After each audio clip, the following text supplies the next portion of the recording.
It was very comic booky, but I quite enjoyed it. Like I saw it last time like years ago. Well, probably like a couple Christmases after it first came out, like in 95, 96 maybe. And yeah, I always liked the 1989 and 1992 Batman movies, the Michael Keaton ones. Really enjoyed it. Michelle Pfifer is hot. Danny DeVito is creepy as the Penguin. They did a wonderful job with the costuming. Like the blood in the end, the slimy black teeth, the hands, the way they kind of made a flipper thing with the fingers showing disfigurement. Like still essentially making him human, but showing a disfigurement. I don't know at the end why his blood is completely green, because like he's basically a Vulcan in the end. Um, and yeah, I don't. Max, he was dumb. Max was dumb. He just like he sees the Batman do all this crazy shit, and then he rips his cowl off, and it's Bruce Wayne, and he's like, "Why are you dressed like the Bat?" Like what? I love how Selena, like 5 seconds later, tells him like he's not dressed like Batman, he is Batman, you moron.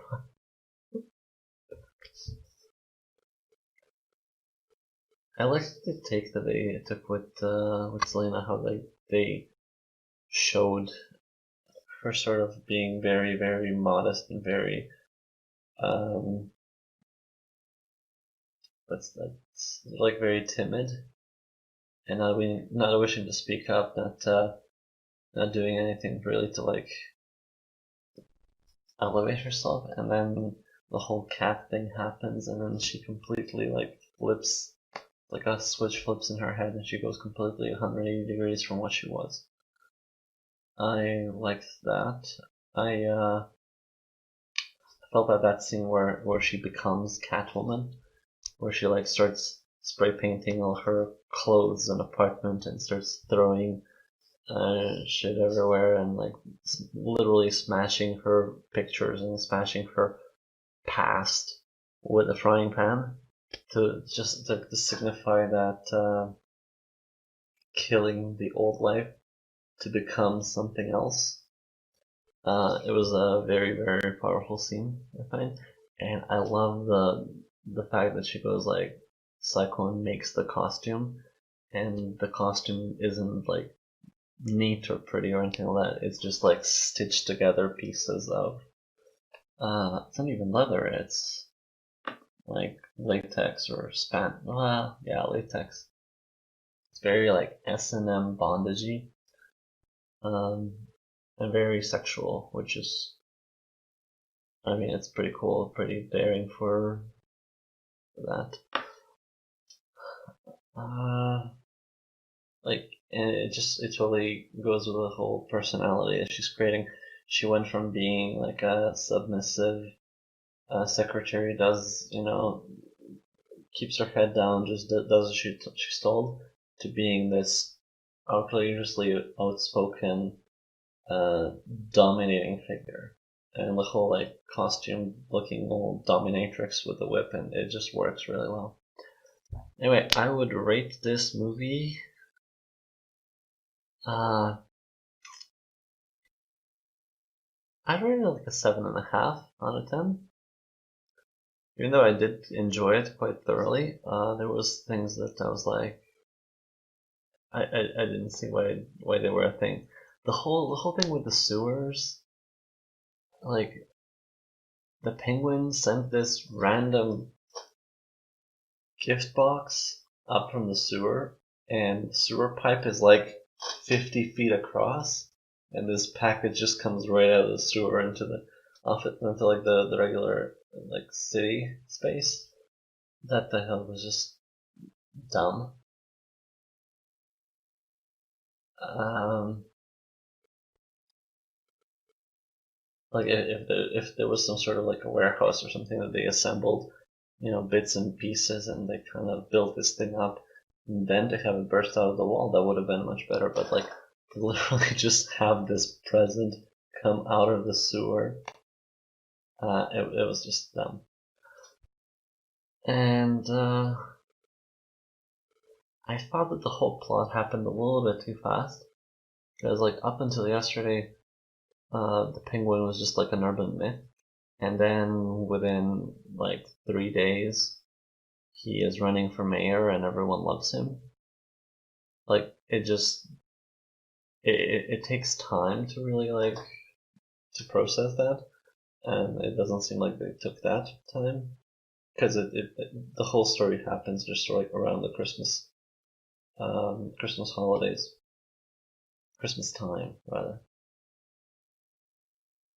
Yeah. So yeah, give it a 7.5 out of 10. I really love the Batmobile, although I feel that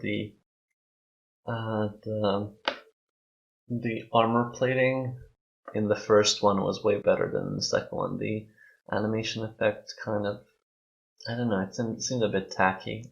It's like they were trying to do too much.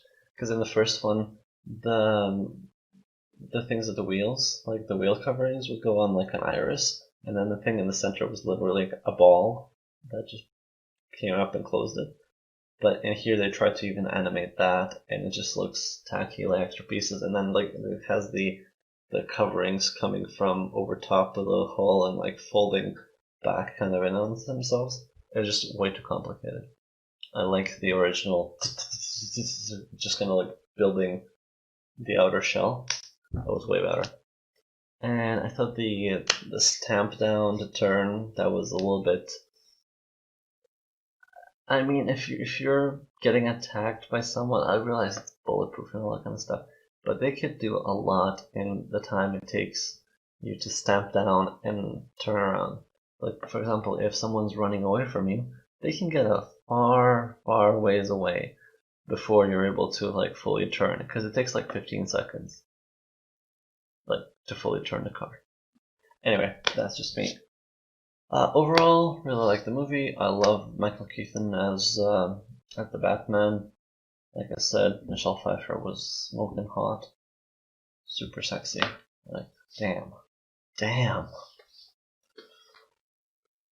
Anyway, that's my take on Batman Returns. If you liked my video, give me a thumbs up, and also be sure to subscribe by hitting the red button and the little bell notification icon on the side, and set it to all, so that YouTube doesn't curate the content for you and you see new notification right up there when my videos come out. I have been Santos, you have been watching a Tesseract, and have a great night. And remember, Leia kissed Luke, Han shot first, and Greedo had it coming. Bye.